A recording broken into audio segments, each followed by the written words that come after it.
खबरों में बने रहने के लिए बेल आइकन दबाएं और फर्स्ट इंडिया न्यूज को सब्सक्राइब कीजिए। नमस्कार, मैं हूं श्वेता मिश्रा अवस्थी और आप देख रहे हैं बिग फाइट लाइव। पहले क्रिकेट में टेस्ट मैच आया तो शुरुआत में 6 दिन और फिर 5 दिन तक चलता था। टेस्ट में वही खिलाड़ी सफल होता था जिसे अनुभव ज्यादा हो और सब्र भी ज्यादा हो। फिर वनडे मुकाबले शुरू हुए और युवा खिलाड़ियों को तरजीह दी जाने लगी। लेकिन जब से T20 का रोमांच शुरू हुआ है उसके बाद से कम उम्र और तेज तर्रार खिलाड़ियों को प्राथमिकता मिलने लगी है। साथ ही अनुभवी खिलाड़ियों को मेंटोर बनाया जा रहा है। आप भी सोच रहे होंगे कि आज बिग फाइट में क्रिकेट मुकाबले की बातें कैसे हो रही हैं, तो ये हम इसलिए कर रहे हैं क्योंकि आज की राजनीति भी क्रिकेट की तरह होने लगी है। अब राजनीतिक दल भी युवाओं को तरजीह देने पर फोकस कर रहे हैं और इसी का नतीजा है कि आप पार्टी की कमान अरविंद केजरीवाल, सपा की कमान अखिलेश यादव, आरएलडी की कमान जयंत चौधरी और आरजेडी की कमान तेजस्वी यादव के हाथों में है। तो देश की सबसे पुरानी पार्टी कांग्रेस ने 50-50 फॉर्मूले के तहत 50 साल से छोटे नेताओं को 50% टिकट देने का फैसला किया। इधर बीजेपी ने भी 70+ के नेताओं को लोकसभा टिकट नहीं देने का फैसला किया है। 70 से ज्यादा उम्र वाले नेताओं को मार्गदर्शन मंडल में डाला जाएगा। हालांकि इसका कितना असर होगा और कौन कौन अपवाद के रूप में सामने आएंगे, क्या ये फॉर्मूले पूरी तरह लागू हो पाएंगे, ये तो समय ही बताएगा। लेकिन ये तो साफ है कि पॉलिटिक्स अब जवान होने लगी है।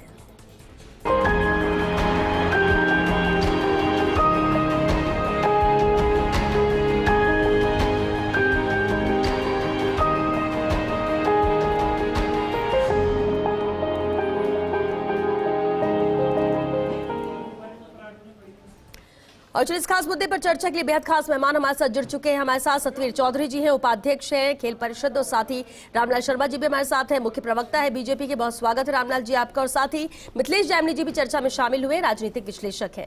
बहुत स्वागत है आप सभी का बिग फाइट लाइव में। रामलाल जी आपसे शुरुआत करते हैं। ये जो नया फॉर्मूला है 70+ जो नेता होंगे उन्हें लोकसभा का टिकट नहीं दिया जाएगा, यानी कि अब पूरी तरह से एक नए फॉर्मूले पर बीजेपी काम कर रही है और तैयारी 2024 की। देखिए श्वेता जी, भारतीय जनता पार्टी हमेशा कार्यकर्ताओं को प्राथमिकता भी देती है और कार्यकर्ताओं की क्षमता के अनुसार उनको दायित्व देकर उनको आगे बढ़ाने का काम भी करती है। और कई बार हम भारतीय जनता पार्टी इस बात को भी कहती है कि कई क्षेत्रीय पार्टियां ऐसी है जो सिर्फ परिवार तक सीमित है और कांग्रेस पार्टी ऐसी है जो भी वंशवाद और परिवारवाद को ही महत्व देती है, वहां योग्यता को महत्व नहीं दिया जाता। और आज कांग्रेस की हालत भी जो दयनीय हुई है उसका प्रमुख कारण भी यही है कि कांग्रेस पार्टी के अंदर योग्यता के आधार के ऊपर निर्णय नहीं होता, काबिलियत के आधार पर निर्णय नहीं होता, वो उन नेताओं की मंशा के ऊपर निर्भर रहता है जो नेता पार्टी को चलाने के काम करते हैं। इसलिए भारतीय जनता पार्टी के अंदर आज आप स्टेटों के अंदर आप देखोगे तो अधिकांश मुख्यमंत्री, आप चाहे हमारे युवा मोर्चा के अंदर काम करने वाले महाराष्ट्र के अंदर मुख्यमंत्री बनाए गए देवेंद्र जी को, तो और अन्य प्रदेशों के अंदर आप देखोगे तो युवाओं को तरजीह देने का काम किया। शिवराज सिंह जी चौहान जब मुख्यमंत्री बने थे तो बहुत कम उम्र के अंदर उनको मुख्यमंत्री बनाया गया था। और इस आधार के ऊपर भारतीय जनता पार्टी कार्यकर्ताओं की क्षमता और उनकी योग्यता के आधार के ऊपर उनको उचित स्थान के ऊपर पहुंचाने का काम भी करती है और अवसर पर प्रदान करने का काम भी करती है। चलिए, अच्छी कोशिश है और 2024 की तैयारी के मद्देनजर है और ये बीजेपी का फॉर्मूला है। सतवीर चौधरी जी हमारे साथ हैं। सतवीर जी, युवाओं को तरजीह कांग्रेस भी दे रही, जिस तरह से चिंतन शिविर में फैसला लिया गया 50% यहाँ युवाओं को भागीदारी दी जाएगी, जिससे युवा भी काफी उत्सुक है, उत्साहित है। क्या इस फॉर्मूले को पूरी तरह से लागू किया जाएगा कांग्रेस में और क्या यह लागू कर दिया गया है, और आपको क्या लगता है कि इससे बहुत ज्यादा हद तक फायदा मिलेगा कांग्रेस को? निश्चित रूप से। देखिए श्वेता जी, जो हमारे अभी नव संकल्प शिविर हुआ है, कांग्रेस पार्टी युवाओं को किस तरह से कमान देती है, उनको किस तरह से तवज्जो देती है, इसका सबसे बड़ा प्रमाण है कि जो हमारी कांग्रेस की सर्वोच्च कमेटी है CWC की, जो हमारी अभी चिंतन शिविर में एक प्रस्ताव पारित हुआ है कि सत्ता और संगठन में और ब्लॉक स्तर से लेकर राष्ट्रीय स्तर तक युवाओं का 50% जो है एक कोटा तय कर दिया कि युवाओं को सीधे 50% नौजवानों को सत्ता और संगठन में भागीदारी मिलेगी। उसके साथ ब्लॉक से लेके, जिले से लेके प्रदेश और राष्ट्रीय स्तर में भी युवाओं की सीधी भागीदारी सुनिश्चित होगी। तो मैं समझता हूं कि इससे बड़ा प्रमाण कहीं देने की आवश्यकता नहीं है कांग्रेस पार्टी को। दूसरा मैं आपको बताना चाहूँगा, हमारे काबिल साथी रामलाल शर्मा जी जो भारतीय जनता पार्टी से हैं, अभी कह रहे थे कि कांग्रेस पार्टी में परिवारवाद हावी है और दूसरी चीज़ें। मैं उनसे कहना चाहूँगा कि भारतीय जनता पार्टी अपनी गिरेबान में झांके कि कितना परिवारवाद और कितना जो है बड़े नेताओं के बेटों को जो है MP MLA की टिकटें मिलती है और सत्ता संगठन में उनकी भागीदारी बीजेपी में तय की जाती है।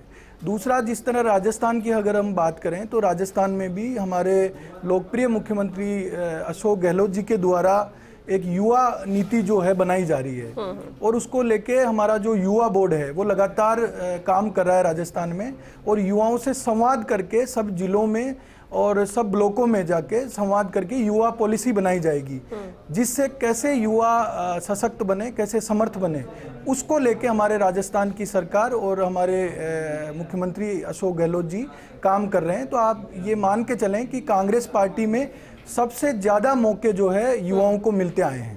चलिए ठीक है, और उम्मीद करते हैं कि जो ये तय किया गया फॉर्मूला उस पर भी आगे काम हो। मिथिलेश जी, बीजेपी कांग्रेस दोनों ने ही नए नए फैसले लिए और वो इसलिए कि और ज़्यादा मजबूत हो सके पार्टी, ज़्यादा युवाओं को तरजीह दी जाए, मौका मिल सके। अब एज फॉर्मूला जो बीजेपी ने बनाया या 50% युवाओं की भागीदारी की बात जो कांग्रेस कर रही है, राजस्थान में इसका कितना असर होगा? क्योंकि अगर इसे लागू किया जाता 100% तो बहुत ऐसे बड़े नाम हैं, बड़े चेहरे हैं जिनको टिकट लोकसभा का 2024 में नहीं मिलेगा।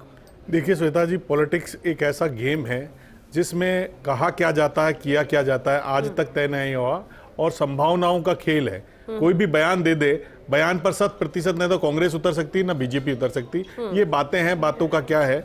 ईमानदारी की बात यह है कि अभी 10 जून को राजस्थान में राज्यसभा के 4 पदों पर चुनाव हो रहा है। उसमें आप कोई बीजेपी और कांग्रेस अदाव घोषणा करे कि हम जवानों को उतारेंगे, क्योंकि वो तो एक ऑर्नामेंटल हाउस है, वो चरागाह है, राजस्थान को चरागाह समझ रखा है। बाहर के लोग आते हैं और उन बुजुर्गों को, जितने भी हैं, केसी वेणुगोपाल जी हैं, मनमोहन सिंह जी हैं, आप एक जवान हैं, नीरज डांगी थोड़ा कम एज वाले हैं, लेकिन जो स्थिति है कि हम जवानों के लिए बात तो बहुत करते हैं, लेकिन पॉलिटिक्स में बाप अपने बेटे के लिए सीट खाली नहीं करता।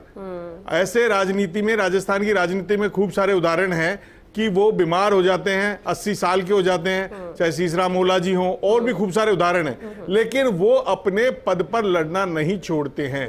तो राजनीति एक ऐसा चस्का है जो किसी की जुबान पे चढ़ गया तो वो आसानी से उतरता नहीं है। वो तमाम जुगाड़ करते हैं और ये 70+ की बात कर रहे हैं, ये तमाम जो चीजें हैं ये जमीन पर उतरे जब तो हिंदुस्तान का कुछ कायाकल्प हो सकता है। अब हालात ये है कि जो अभी प्रदेश और देश में जो हालात चल रहे हैं कि यूथ बहुत परेशान है, अनएम्प्लॉयमेंट भारी है, चाहे राजस्थान हो चाहे देश हो। रोज आप देखते हैं प्रदर्शन कर रहे हैं, भर्तियों के पेपर लीक हो रहे हैं। आज ही हाईकोर्ट ने कहा है कि जारोली जी से पूछताछ कीजिए। तो वो जवान वैसे ही परेशान है, उसे आप MLA MP बनाने का सपना क्यों दिखा रहे हैं? उसने बेचारे ने 2 साल तैयारी की, उसका पेपर लीक हो गया। तो राजस्थान का नौजवान बेहद परेशान है, चाहे कांग्रेस हो चाहे बीजेपी हो, और दोनों ने इनका यूज किया है। बातें बहुत लंबी लंबी की है, लेकिन उनको न रोजगार मिला है, न रोजगार भत्ता मिल रहा है, न उनकी कोई सुनवाई हो रही है। हालात ये है कि कई यूथ, जैसे कल एक MP में एक इंजीनियर ने सुसाइड किया पूरे परिवार के साथ। ये हालात बता रहे हैं कि हमारे देश का नौजवान कितना परेशान है। यहाँ बैठकर बड़ी बड़ी बातें हम कर सकते हैं कि पॉलिटिक्स में लाएंगे, लेकिन पॉलिटिक्स में लाएंगे कैसे, इसका कोई फॉर्मूला नहीं है। क्या कोई MLA ये नहीं चाहेगा कि मेरी जगह मेरा बेटा ही लड़े? कितने MLA MP हैं जो सत्ता को छोड़ देंगे कि नहीं साहब मेरी जगह कोई नहीं होंगे? राजनाथ जी ने अपने बेटे को क्यों लड़ाया? अशोक गहलोत जी ने अपने बेटे को क्यों लड़ाया? तो ये तो तमाम चीजें हैं। बातें बहुत अच्छी करते हैं, चाहे बीजेपी हो चाहे कांग्रेस हो। बातों का लब्बो लुबाब बहुत प्यारा होता है, लेकिन यथार्थ जो खुरदरा सतह है उससे देश का नौजवान परेशान है। आप राजस्थान में घोषणा कर दीजिए बीजेपी वाले कि हम सबसे नौजवान को मुख्यमंत्री बनाएंगे। आपके देवेंद्र फडणवीस सक्सेस हुए, क्यों नहीं बनाते? आप घोषणा करिए ना। आप क्यों बुजुर्गों को लेके घूम रहे? सचिन पायलट और खुद घूम रहे हैं। सचिन पायलट जो नौजवान थे, कांग्रेस वाले जवाब दे कि सचिन पायलट घर घर घूम रहे हैं, उनकी हालात क्या कर दी आज? तो कांग्रेस जवाब दे वो नौजवान नहीं है, वो किस हालात में आ गए हैं आज? बिल्कुल परेशान है। बिल्कुल बिल्कुल मिथिलेश जी, अहम बात आप कि रामलाल जी, आपने भी सुना मिथिलेश जी ने क्या कहा, क्या वाकई में इसे इम्प्लीमेंट किया जाएगा? सवाल ये होता है, देखिए फैसले बहुत अच्छे लिए जाते हैं और उस हिसाब से अगर भविष्य देखा जाए तो लगता है कि बहुत कुछ हद तक बदलाव होगा, लेकिन क्या अपवाद तो नहीं रहेंगे कोई नाम बाद में? अभी आपने सख्ती से फैसले लिए। देखिए श्वेता जी, भारतीय जनता पार्टी जो फैसले लेती है वो उनको धरातल के ऊपर उतारने का काम करती है। कभी भी भारतीय जनता पार्टी के संसदीय बोर्ड ने कोई निर्णय किया हो और उस निर्णय के वापस लेने का काम किया हो, ऐसा इतिहास में कभी नहीं हुआ। इसलिए भारतीय जनता पार्टी जो तय करेगी उसके ऊपर उतरने का काम करेगी। अभी मेरे मित्र कांग्रेस के प्रवक्ता जो बात कर रहे थे, मैं उसके ऊपर आता हूँ। कि भारतीय जनता पार्टी और कांग्रेस के अंदर अंतर क्या है। श्वेता जी, मेरा राजनीतिक बैकग्राउंड नहीं है, मुझे 29 साल की उम्र के अंदर भारतीय जनता पार्टी ने उम्मीदवार बनाया, मैं विधायक बना। आज कांग्रेस के जो यूथ चेहरे दिख रहे हैं, आज दिव्या मदेरणा जी को देखें, उनकी पृष्ठभूमि कांग्रेस से, उनके पिताजी कांग्रेस में, उनके दादाजी कांग्रेस के अंदर कई पदों के ऊपर रहे। आज मलकान बिश्नोई जी के पुत्र आज विधानसभा के अंदर है, तो वो उनका पारिवारिक राजनीतिक बैकग्राउंड है। आज दानिश सरदार को ले लें, चाहे प्रशांत पहलवा को ले लें, चाहे अन्य यूथ लीडर को ले लें, अगर उनको इतिहास उठा के देखेंगे तो वो सामान्य कॉमन मैन नहीं है, वो किसी न किसी उनके परंपरागत रूप से कांग्रेसी परिवार से आगे लेता है। इसी तरीके से इन्होंने कांग्रेस कहती क्या है, करती क्या है, निर्णय ये कितने बेहतर ले, लेकिन धरातल के ऊपर उतारने का काम कभी नहीं करते। अब की बार हमने कहा कि हम परिवारवाद और वंशवाद के विरुद्ध है। आपने देखा होगा कि राजस्थान के अंदर अभी उपचुनाव है, उपचुनाव के अंदर हमें हारना मंजूर हुआ, लेकिन हमने कहा कि परिवारवाद और वंशवाद नहीं चलेगा तो नहीं चलेगा, उस निर्णय के ऊपर हम अडिग रहे। बहुत से राजनीतिक विश्लेषकों ने भी ये कहा कि आपको ये निर्णय नहीं करना चाहिए था, जीतने वाली सीट के ऊपर अमुक व्यक्ति था। अच्छा फैसला, लेकिन रामलाल जी लोकसभा के लिए ये लागू कर रहे हैं, राज्यसभा में के लिए भी कुछ ऐसा लाएंगे क्या? लेकिन देखिए श्वेता जी, भारतीय जनता पार्टी एक लोकतांत्रिक पार्टी है, इससे परिवारवाद की या वंशवाद की पार्टी नहीं है जिसके अंदर एक व्यक्ति है या एक परिवार निर्धारित करे। हमारा एक लोकतांत्रिक कैडर है, उसके अंदर हमारा संसदीय बोर्ड है, संसदीय बोर्ड जो तय करेगा उसको सबको मानना पड़ेगा, एक व्यक्ति का आदेश नहीं हमारे यहाँ नहीं चलता है। यानी आप कह रहे हैं कांग्रेस में ऐसा चलता है, इसलिए आप कांग्रेस पर सवाल। सतवीर जी इसका जवाब, क्योंकि परिवारवाद की बात है तो पीएम भी इसे लेकर सवाल कांग्रेस पर उठा चुके हैं इनडायरेक्टली कि परिवारवाद हमारे यहाँ हावी नहीं लेकिन दूसरी पार्टियों में है, क्या इसको खत्म करने की कोशिश रहेगी? क्योंकि ये भी फॉर्मूला नव संकल्प चिंतन शिविर के दौरान लाया गया था। देखिए श्वेता जी, सबसे पहले तो जो परिवारवाद को लेके आरोप लगाया है हमारे काबिल साथी रामलाल जी ने, उसका मैं जवाब देना चाहूँगा। जिस तरह से भारतीय जनता पार्टी में, चाहे हमारे राजस्थान की पूर्व मुख्यमंत्री वसुंधरा राजे जी, उनके बेटे भी सांसद हैं, राजनाथ सिंह जी के बेटे भी, उनके अलावा जो अनुराग ठाकुर हैं जो हिमाचल से आते हैं, और बहुत से, मैं आपको लंबी फहरिस्त है बीजेपी के नेताओं की जो खुद दूसरी पार्टियों पे आरोप लगाते हैं, वो खुद अपनी गिरेबान में झांके। इन्होंने कहा कि उपचुनाव में हमने जो है परिवारवाद को नकारा। तो आपने जो राजसमंद की सीट थी उस पे अभी जो विधायक बनी है दीप्ति माहेश्वरी, किरण माहेश्वरी जी की बेटी थी, तो क्या वहाँ कोई किसी कार्यकर्ता को ये मौका नहीं दे सकते थे? खाली वो उनकी बेटी थी इसलिए इन्होंने जो है परिवारवाद को वहाँ प्रमाण देते हुए उनको मौका दिया। रामलाल जी इसका एक लाइन में जवाब। देखिए श्वेता जी, आज जितने भी इन्होंने नाम दिए, चाहे राजनाथ सिंह जी के बेटे का नाम लिया हो, चाहे अनुराग ठाकुर जी का नाम लिया हो, अनुराग ठाकुर जी युवा मोर्चा के कार्यकर्ता रहे, युवा मोर्चा के राष्ट्रीय अध्यक्ष रहे। पंकज सिंह जी जो राजनाथ सिंह जी लड़के युवा मोर्चा में लंबे समय तक काम किया है। हम पार्टी में काम करने वाले कार्यकर्ताओं को आगे बढ़ाने का काम करते हैं। और दीप्ति माहेश्वरी को लेकर लेकिन मैं बता रहा हूँ ना, लेकिन आप अगर ये कहो कि साहब पुत्र है इसलिए उनको ब्रेक किया जाए, इस आधार के ऊपर नहीं। अगर पार्टी में लंबे समय तक काम कर रहे हैं तो क्यों नहीं मौका मिलना चाहिए ना, मौका क्या दिक्कत है? लेकिन सिर्फ चुनाव लड़ाने के लिए ही उतार के मैदान के अंदर लेकर आओ, इसी आधार के ऊपर, इसी योग्यता के ऊपर, वो अनुचित है। रही बात किरण माहेश्वरी जी के, दीप्ति माहेश्वरी को जो चुनाव लड़ा गया, वो निर्णय हमारे पूर्व चुनाव के अंदर था। उसके बाद में पार्टी ने तय किया है कि इस तरीके से जो उपचुनाव बाद के अंदर हुए उनके अंदर हमने इस बात को कठोरता से पालना करने का काम किया। मिथिलेश जी, ये जो परिवारवाद को लेकर सवाल उठते हैं, आपको लगता है कि जिस तरह से फैसले कांग्रेस या बीजेपी ले रहे हैं, आने वाले वक्त में इसका रेशियो कम होगा? देखिए श्वेता जी, ये भारत का इतिहास रहा है। धृतराष्ट्र से महाभारत काल से लेकर आज तक पुत्र मोह में क्या हालात हैं, तमाम, चाहे राजनीतिक दल कोई से भी हो, चाहे कांग्रेस हो चाहे बीजेपी हो, ये पुत्र मोह और पुत्री मोह कोई खत्म नहीं कर सकता। कोई बाप यही चाहता है कि मैं अपनी विरासत अपने बेटे या बेटी को सौंपूं, और पॉलिटिकल आदमी तो 101% ये चाहता है कि मेरी विरासत मेरे बेटे या बेटी को ही मिले, और वो उसको तैयार करता है। और उसके कई बिगड़े हुए नमूने भी आपने देखे हैं। जो तमाम चीजें हैं, मैं रामलाल जी से एक सवाल करना चाहता हूं कि आप बात कर रहे हैं यूथ की, ये सारी चीजें, क्या सुनील जाखड़ जी को आप राज्यसभा का यहाँ प्रत्याशी बना रहे हैं कांग्रेस से लाके, क्या ये ठीक है? क्या राजस्थान में इंटेलिजेंट लोग नहीं है? क्या राजस्थान में बुद्धिजीवियों का अकाल है? ऐसे ही कांग्रेस है, ये भी बाहर से लाने की बातें कर रहे हैं, वो दो है उनके पास, रहे कुछ जीतेंगे, लड़ेंगे।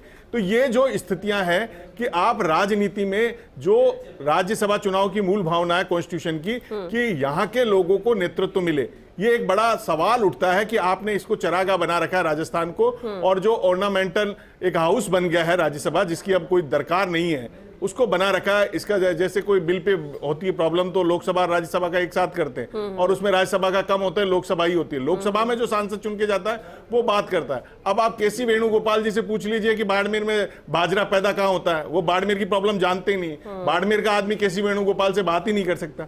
तो आप कम से कम जो आप सरकारी खर्चा कर रहे हो, जो उसको 6 साल के लिए मोटा तनख्वाह दे रहे हो, दिल्ली में मकान दे रहे हो, वो राजस्थान की तो बात करें। तो ये भी तो एक राजनीति में सुधार होना चाहिए कि राजस्थान में जन्मा जाया वही व्यक्ति राज्यसभा में, आपको लगता है ऐसा भी फॉर्मूला दोनों पार्टी को लाना चाहिए ताकि फिर वो आप अपनी बात आज रखें और उस पर इंप्लीमेंट करें भविष्य में?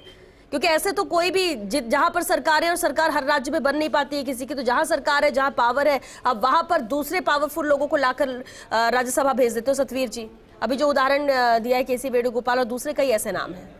देखिए, जो मिथिलेश जी ने बात कही, राज्यसभा चुनाव में राजस्थान का प्रतिनिधित्व होना चाहिए, उस पर मैं कहना चाहूँगा कि पहली बात तो ये कि युवाओं को कमान पे हम चर्चा कर रहे हैं। जिस तरह से पिछली बार कांग्रेस पार्टी ने हमारे एक नौजवान साथी जो युवा कांग्रेस के अध्यक्ष रहे और लंबे समय से युवा राजनीति में सक्रिय रहे, एक साधारण से कार्यकर्ता को राज्यसभा में मौका दिया, नीरज डांगी जी के रूप में। साधारण से नहीं थे, उनके पिताजी अशोक गहलोत जी के परम मित्र थे। उन्होंने लगातार संगठन में काम किया, उनकी अपनी पहचान थी, उस आधार पे पार्टी ने मौका दिया। दूसरी बात, जो राजस्थान के लोगों को प्राथमिकता मिले और यहाँ की माटी से जो निकल के आए हैं उन लोगों को राज्यसभा भेजा जाए ताकि वो राजस्थान के मुद्दे ज़्यादा से ज़्यादा उठा सकें। निश्चित रूप से मैं इस बात से सहमत हूँ कि राजस्थान के लोगों को अवसर मिले भी हैं कांग्रेस पार्टी में और आगे भी मिलेंगे, आप ये देखेंगे।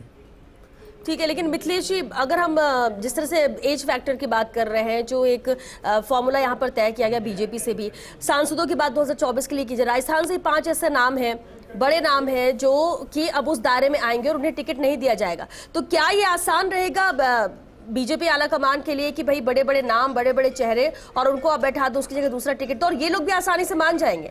देखिए, मानेंगे या नहीं ये तो दूर की बात है, लेकिन बीजेपी के जो आज हालात हैं, बीजेपी में एक ही चेहरा है, वो है प्रधानमंत्री नरेंद्र मोदी का। कोई भी एमपी अपनी दम पर नहीं जीतता। राजस्थान के जो 24 एमपी बीजेपी के हैं, कोई भी ये दावा नहीं कर सकता कि नरेंद्र मोदी का चेहरा हटा दें तो कोई भी जीत सकता है। सुभाष बैडिया जी जो सबसे ज्यादा वोटों से जीते, वो उनका आप पूछ लीजिए वो क्या करते हैं। खूब सारे एमपीज हैं, कितने सवाल उठाते हैं। अभी आया है बेस्ट एमपी का इनका अवार्ड, तो वो जीते किस लिए? क्योंकि लोगों ने नरेंद्र मोदी को वोट दिया। तो बीजेपी अगर इसको अगर राजस्थान में लागू करती है तो निश्चित रूप से बीजेपी के लिए कोई प्रॉब्लम नहीं है, क्योंकि आज बीजेपी इस स्थिति में है कि नरेंद्र मोदी के नाम पर किसी को भी टिकट देगी तो वो चुनाव जीतने की स्थिति में, उनकी स्ट्रेटेजी बहुत स्ट्रांग है।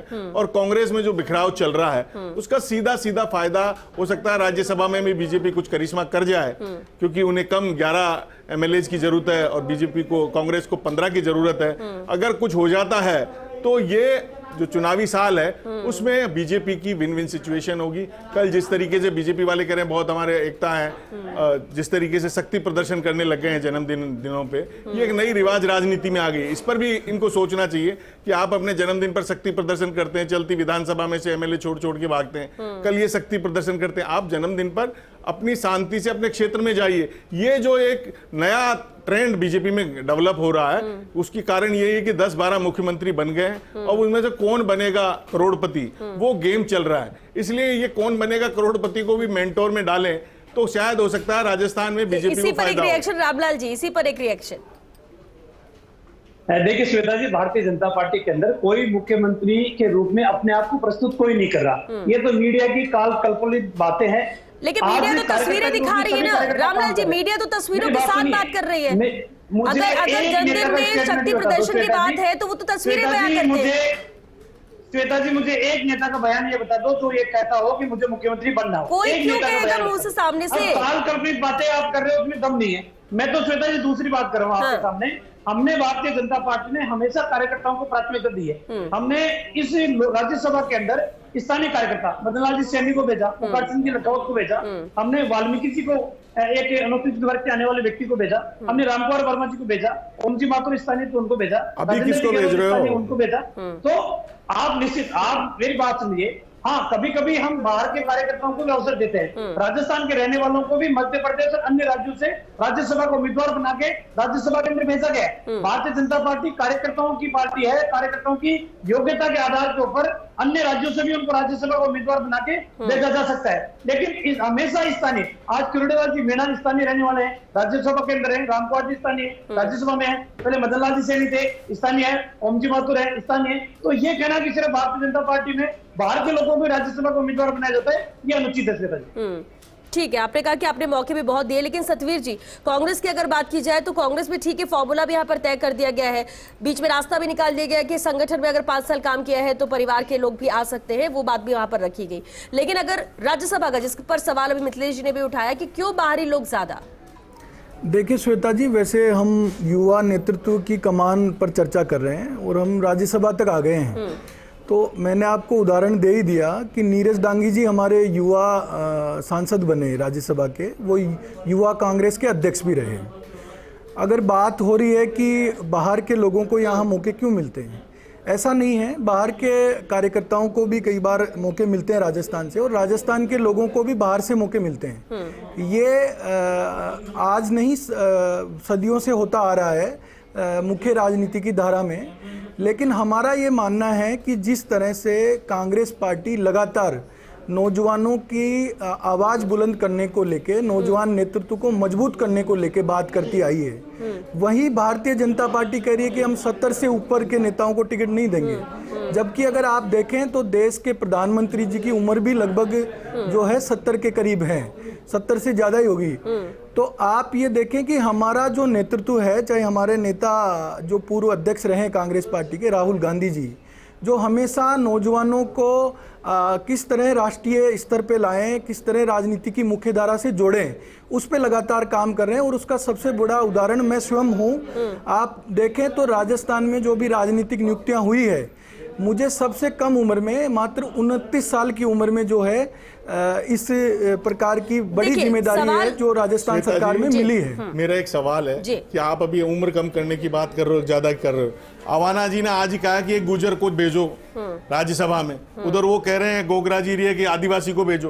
तो ये जो हाउस इंटेलेक्चुअल होना चाहिए, वहां जाति की बातें करे जा रहे हैं। तो ये क्या, ये कौन सी नई राजनीति है कि आप पॉलिटिक्स में कास्ट बेस्ड राजनीति कर रहे हैं? अवाना जी कह रहे हैं किसी गुर्जर को राज्यसभा में भेजना चाहिए, उधर बीजेपी में विजय बैंसला जी वसुंधरा जी के साथ फोटो खिंचवा रहे हैं, उधर जो निर्दलीय विधायक हैं संयम लोढ़ा के नेतृत्व में सीएम साहब के साथ फोटो खिंचवा रहे हैं। जो ये नजारा है, तो ये कहीं ना कहीं ये दर्शा रहा है कि हम बातें तो राजनेता बहुत लंबी लंबी करते हैं, लेकिन उसको जब जमीन पर उतारने की बात आएगी, जब उसको अमली जामा पहनाने की बात आएगी, तो हमारे रिश्ते, हमारे एक दूसरे से जो मनमुटाव है वो मिथिलेश जी, एक लास्ट कमेंट जरूर चाहेंगे। क्या आपको लगता है कि जो भी फॉर्मूले तय कर रहे बीजेपी हो या कांग्रेस हो, और जब इंप्लीमेंट करने की बारी आएगी, आपको लगता है कि उस बीच में भी कोई बीच का रास्ता निकाला जाएगा, या आपको लगता है कि अब इस बार जो फॉर्मूले तय किए जा रहे हैं वो सख्ती से उसकी पालना कराई जाएगी? देखिए, ये पॉलिटिक्स है, यहाँ लास्ट मोमेंट तक स्विंग होती है बॉल। जैसे आप क्रिकेट में कह रहे थे, लास्ट मोमेंट पर स्विंग होती है। उनके पास रिपोर्ट आती है कि जीत सकता है 70 साल से ऊपर का, तो इमीडिएट। राजनीति में कोई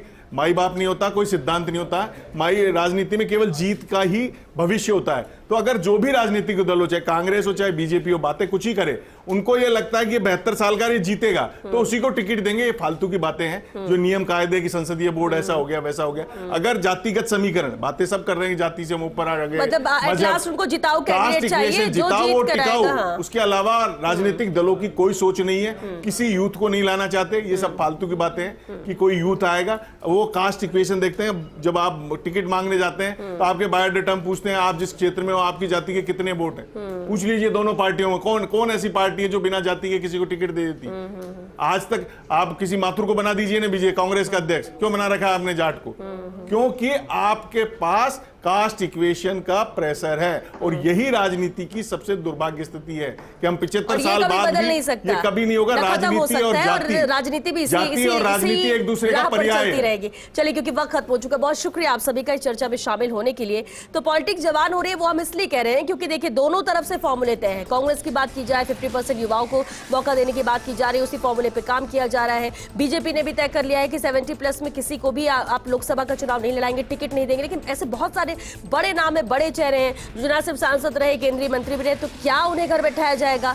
क्या वो राजी हो जाएंगे? क्योंकि फैसला लेना तो आसान है, लेकिन उसे इंप्लीमेंट करना मुश्किल होगा। और क्या आखिरी मोमेंट में कुछ बदलाव किया जाएगा, ये देखना होगा। लेकिन इतना तय है कि परिवर्तन संसार का नियम है और बदलाव होना भी जरूरी है, और इसलिए पार्टी वक्त वक्त पे नए फैसले लेती है, बदलाव करती है, ताकि मजबूत और ज्यादा हो, फिर चाहे वो बीजेपी हो या कांग्रेस हो। लेकिन किसको सफलता मिलती है, आने वाला वक्त ही बताएगा। चलिए, इसी के साथ हमें दीजिए इजाजत। नमस्कार।